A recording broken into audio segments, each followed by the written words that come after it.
Helynt Haf, Pennod 2, wrando. Nos Wener, noson ffermwyr ifanc cwm Gwyddyl. Heno mae pawb yn cwrdd ar dir perthi gwyn, fferm Carthin James. Mae'n noson y rodeo. Pawb tu ôl i'r ffens? Mae John Pant Mawr, arweinydd y clwb, yn gweiddi. Bydd pethau peryglis yn digwydd heno. Ond pwy fydd yn reidio pwy? Mae Catrin yn sgrechian. Neithyn ar gefn y leri neu'r ffordd arall? Hyffach gols, Catrin. Oes rhaid i ti agor dy geg fawr bob amser? Yn gyntaf, maen nhw'n dod â cheffyl o fferm John. Cobyn ifanc, blwydd oed, ond heb ei dorri mewn yn iawn.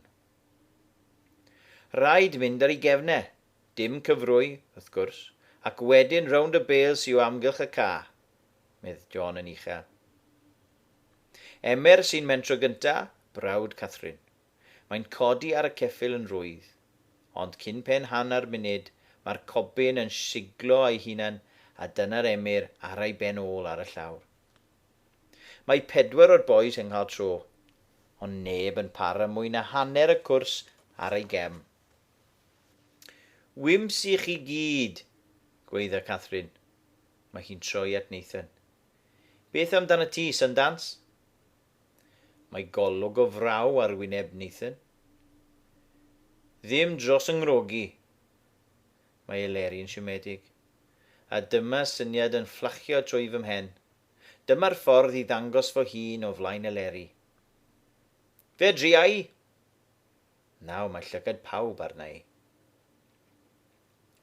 Rwy'n llyncu'n galed. Mab fferm ydw i, ond rwy'n fwy hapus ar gefn Masi Ferguson nag unrhyw geffyl. Hyffach, siw mae dringo lan ar ei gefn? Rwy'n cymryd 2 gam fel petawn i'n gwneud yn naid uchel yn y mabl gampau.